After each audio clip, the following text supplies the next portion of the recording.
Year in Review, from Hurricane Harvey, which flooded a Houston church, to Congress, where senators grilled a Catholic judicial nominee.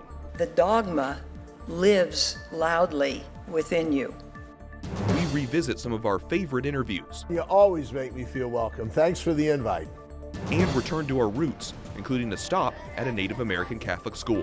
I like being able to go to Mass every week. Join us for a special edition of EWTN News Nightly for Friday, December 29th, 2017.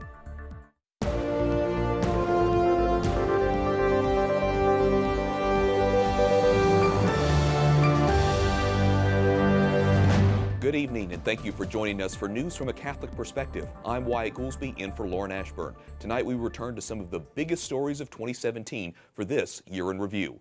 One story I'll never forget is Hurricane Harvey. I was able to travel back to my hometown of Houston to see the damage firsthand, and nearby I witnessed the resilience of a Catholic church in Spring, Texas, where flooding damaged just about everything, except the Blessed Sacrament. A parish church reachable only by boat. Oh, there it is. Oh, this is going down a lot. Wow. Look at this. This water, it's all pouring out. Just trying to open the back door of St. Ignatius of Loyola Catholic Church proved to be a challenge. Dirty, smelly bayou water fills this church, from the offices to the music room, even the sanctuary itself. This for me is my first true disaster to deal with, after living in Houston over 60 years. Father Norbert Meduja, 11-year pastor of this church, which serves over 4,000 parish families, picking up the pieces, finding hope in destruction. But it just reminded me that our Lord is suffering with everyone. That to see him floating face down with the corpus broken and the arm missing family members, everybody that's suffering this loss, and he's right there in the middle of us all. But as heartbreaking as it is to walk amidst the wreckage, the tabernacle containing Holy Communion survived intact. Father Norbert carried the Blessed Sacrament to safety, grateful for this small miracle. While for now the parish is without a physical home, Father Norbert comforts his flock. We are the church. You are the church. It's us together, laity, priests, deacons, bishops, cardinals, pope. It's all of us together. This week, Father Norbert also provided an update on St. Ignatius of Loyola. He says they're back on campus celebrating Masses in a temporary facility, and we've learned on December 21st the Archdiocese of Galveston-Houston approved rebuilding the parish facilities that were flooded. Now we turn to a story on Capitol Hill that drew outrage, best remembered by the phrase, "The dogma lives loudly." Capitol Hill correspondent Jason Calvi takes us back to September when Senator Dianne Feinstein grilled a Catholic judicial nominee. The dogma lives loudly within you, and that's of concern. Senator Dianne Feinstein's words still ricochet tonight. Columns in the New York Times and the Wall Street Journal criticize her. We again give the California Democrat a chance to respond. Who's done it? I can tell you that. I don't want to press the case here. Okay. So no thoughts right now, Senator? Oh, I have thoughts, but I'm not going to express them. Thank you, though. Thanks. President Trump nominated Amy Barrett to be an appeals court judge. Feinstein was one of the senators who questioned the Catholic mother of seven and Notre Dame law professor during her confirmation hearing last week. Notre Dame's president, Father John Jenkins, writes Senator Feinstein, "I am one in whose heart dogma lives loudly, as it has for centuries in the lives of many Americans." And Princeton's president, a constitutional scholar, also writes Feinstein, saying her questions about faith were not consistent with the principles set forth in the Constitution's no religious test clause. And an Indiana Republican Senate candidate is now using my original tweet and video to challenge the Democratic incumbent, Senator Joe Donnelly. So we asked Donnelly, a Notre Dame grad. Really quick thoughts on the Amy Barrett hearing last week and the questions on her faith. I know you're... Just give my office a call. Would you be able to comment on that, Senator? Was it inappropriate, Senator? Neither Donnelly nor his office answered our questions, but one Republican defends Feinstein. Being a federal judge is a big deal. It's for life. He or she has enormous power. So I'm not going to criticize a colleague for asking probing questions. That was Jason Calvi reporting. Despite the controversy over the Dogma Lives Loudly comment, the Senate later confirmed Judge Amy Barrett. She now serves on the U.S. Court of Appeals for the 7th Circuit. This year also allowed us to return to our roots. Before Mark Irons became our White House correspondent, he spent some time teaching in New Mexico. His EWTN News Nightly exclusive in June showed us the relationship between the Catholic Church and Native Americans.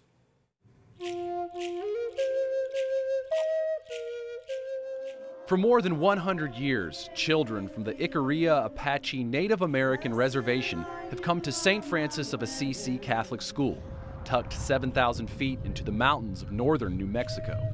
I taught here before joining EWTN. Some of my old students remember Mr. Mark. How would you describe Mr. Mark? Fun. A good teacher.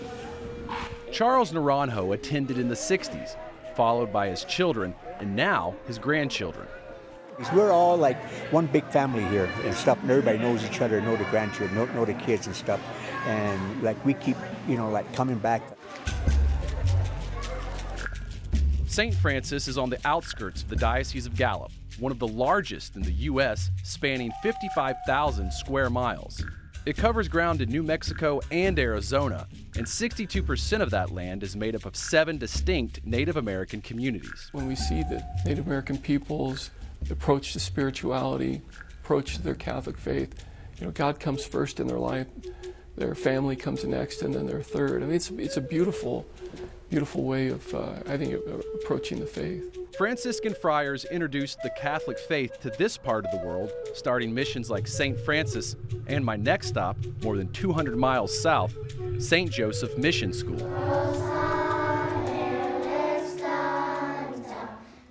The Franciscans were the only Catholic clergy, or the only clergy period, in New Mexico and the Southwest from 1598 until the early 1800s. Father Jack Clark Robinson continues the tradition of his predecessors, who were supposed to be, who modeled their spirituality after the life of the famous 13th century Italian, St. Francis of Assisi. I think that the way that the Native Americans of New Mexico understand Catholicism is through a Franciscan lens. At St. Joseph Mission School, 90% of the students are Pueblo. Kurt Riley, a former student, is now governor of the Acoma Pueblo tribe. He says the Catholic faith has helped reinforce the tribe's values. What the priest says and really clarifies what's written in the gospel through the sermons is the same thing that we as tribal leaders try to express to our people as to how to conduct themselves, how to treat each other, how to tolerate each other, how to care for each other, love each other. The Catholic religion aligns very well with our own traditional upbringing. Eternal dwelling place. I drove 2 hours west of St. Joseph Mission to the thriving St. Michael Indian School, founded by St. Catherine Drexel in 1902. I like the small class sizes, and I like being able to go to Mass every week. Give us this day our daily bread, and forgive us our trespasses, as we forgive those who trespass. Tasba Shorty is a teacher here. She grew up in Navajo Nation with traditional Native beliefs sprinkled with sporadic Christian worship. After graduating from the University of Notre Dame, she came back to teach and converted. I was not Catholic, and I really got to know more of the Catholic faith actually being a teacher here, going to the Masses. It's just a welcoming environment. While St. Michael is fulfilling its mission, the diocese continues to face challenges. 73% of school students live at or below the poverty level, and alcoholism, a common struggle for Native Americans, plagues many families. And so we try to provide opportunities for 12-step programs, AA. Some of the other problems I saw when I taught at St. Francis, the water in town would sometimes run out, and the teachers lived in an old, run-down rectory, which has finally been replaced, but finding volunteer teachers to fill it is difficult. The challenge of finding sufficient staff every year does keep me awake many nights. Catholic education comes with a high price tag. Madeline Lyon, the St. Francis principal, says it costs $400,000 a year to keep the school open. And there are spiritual challenges. The church has been without a full-time priest, and Mass has only been celebrated 11 times since last summer. Still, the doors remain unlocked, carrying on the original mission of the Franciscans and opening a channel for the Native American children. Our task is to try and have them open to God's possibility and God's grace. Whether baptized or not, whether Catholic or not, God's grace is available for everyone. Mark Irons, or known in these parts as Mr. Mark, EWTN News Nightly. Thanks, Mark. We also love bringing you big interviews with the top newsmakers in the U.S. and around the world. Cardinal Timothy Dolan can be both serious and entertaining. EWTN News Nightly's managing editor and anchor Lauren Ashburn interviewed him last month about our Catholic faith and pro-life views.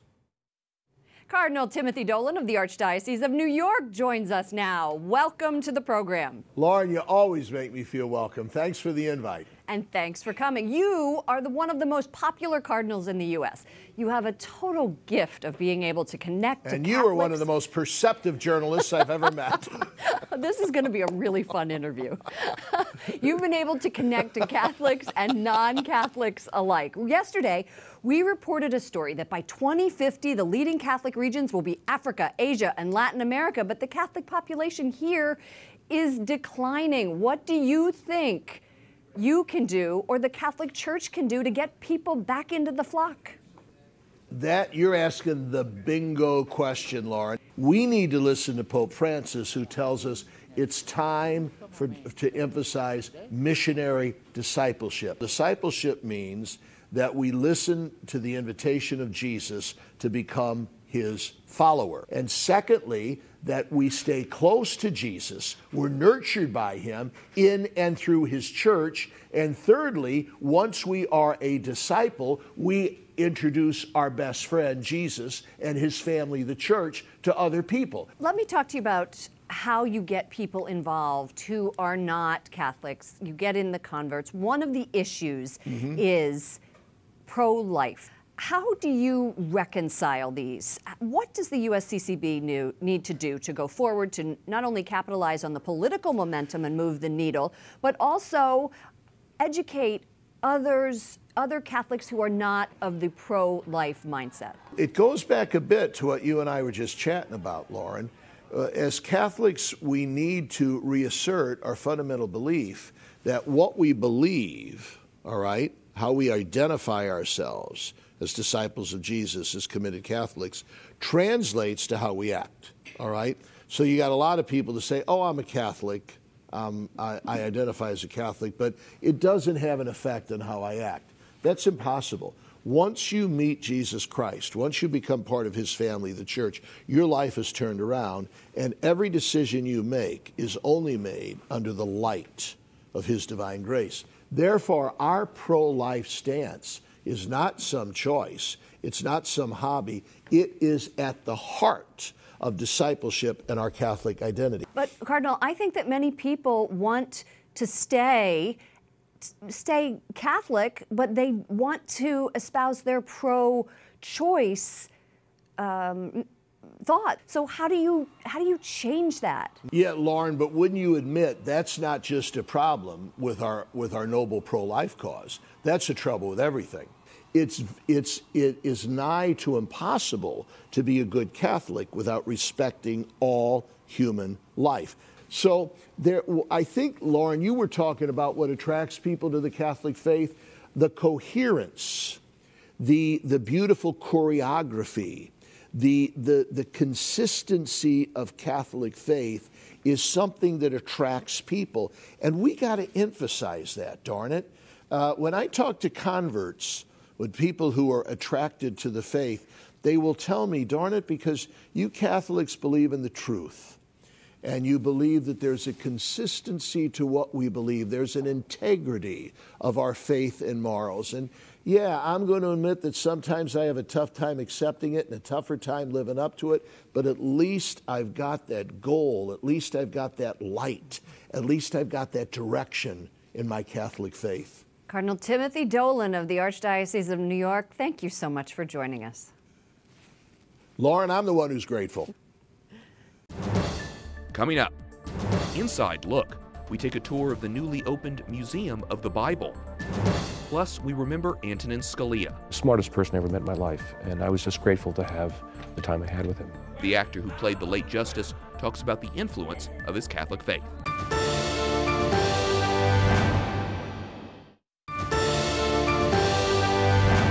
Welcome back. I'm Wyatt Goolsby, in for Lauren Ashburn. This is a special year-in-review edition of EWTN News Nightly. Last month, we witnessed faith leaders from around the world gather to offer their blessings to Washington, D.C.'s newest edition, the Museum of the Bible.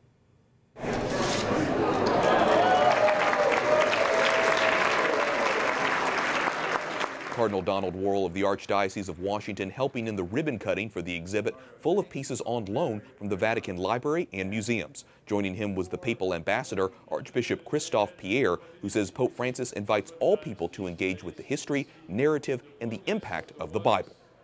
The Vatican exhibit is just one of dozens visitors will see at the Museum of the Bible. I had the chance to tour the massive facility.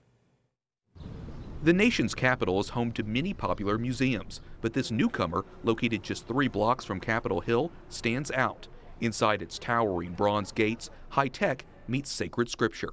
There's plenty to see and do at the Museum of the Bible. This 430,000 square foot building has 8 floors worth of exhibits.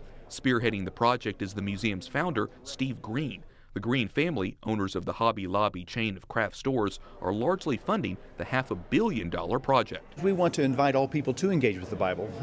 This book, we believe, is for all people. It has impacted people's lives all over the world. And so just to educate people, to hopefully invite them to engage with it themselves, that's what we want to do, whether they love it or hate it. The museum is open to all, religious and non-religious, but Green is inspired by his Christian faith. He says the museum's designed to give visitors a good understanding of the stories that appear in the Bible and its profound impact on culture. The museum even includes a recreated first-century Nazareth with rooms and items modeled on those from the time of Christ. Something that's not too small, but also not too big. High-tech tablets, which display maps and videos, guide guests through the exhibits.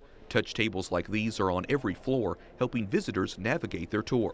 One temporary exhibit will appeal to anyone who can't make the trip to Rome, with items on loan directly from the Vatican, including one of the oldest complete Bibles.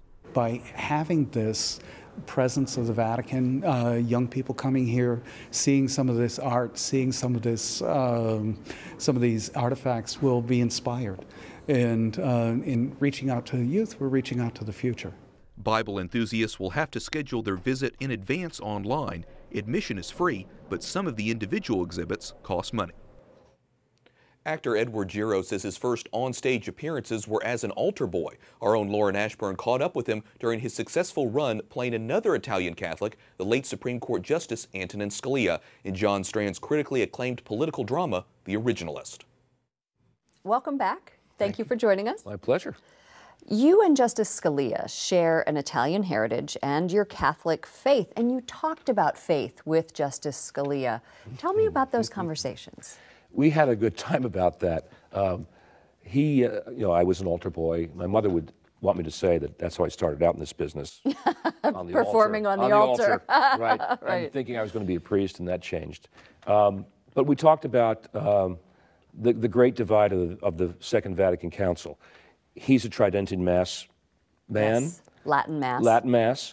And he said, I used to love to go to church and sing in the choir, and then suddenly the Vatican II happened, and they were singing Kumbaya with guitars. I said, I didn't like the music. So I said, well, Talk about being a traditionalist. Oh, exactly. I said, well, I made the transition, having started with Latin Mass, and I was the guy playing the guitar, by the way. You were the Kumbaya. Exactly. So we were clearly of a different generation, but we talked about the new Pope, we talked about Italy and the Vatican, and it was just a really, he was very open about that. Well, you just said at one point you considered being a priest and went to the seminary. How does your faith guide this performance? Well, so much a part of who Scalia, was a deeply committed Roman Catholic, and the play deals with that. In fact, the characters in the play share Catholicism. The counter clerk is a bit of a fallen away Catholic, and part of the character's goal is to recapture that and to have her find her sense of direction from her faith. And that comes to fruition in the play. So When we started rehearsals, we made a trip to the Basilica, lit a candle. You know, I've been going to Mass a little bit more regularly now. He'd be very happy to hear that. Okay. But no, it just, there's a certain comfort level about it that he made me at ease with it and actually got me interested again in a way. We have a picture of you, and we'll show right now, of you paying your respects to Justice Scalia as he's lying in repose at the Supreme Court. What were you thinking at that moment? What was your prayer? I said a Hail Mary. That was an extraordinary moment because I was among the first group of Americans to get in line, and there were cameras everywhere, and I didn't want to be recognized, but apparently I was, and my wife and I were about to go in, and one of the marshals said, "Wait." I said, "Just wait." And he said, "Okay, go ahead." And we had the room to ourselves. Oh. So it was incredibly overwhelming. And I just had such a profound sense of loss for, not just personally, but what he meant to the country. He was such the smartest person I ever met in my life, and I was just grateful to have the time I had with him. So yeah, I've said a Hail Mary. Thank you so much for joining us and for sharing your relationship with him. Thank you. With our audience. Thank you very much. Edward Giro's work as the late Supreme Court Justice isn't done yet. The Originalist heads off Broadway in the summer of 2018. Up next on our Year in Review show, a remarkable story about Mother Teresa. She's the most impressive person I've ever met in the world. Kansas Governor Sam Brownback tells us why Mother Teresa inspired him to convert to Catholicism.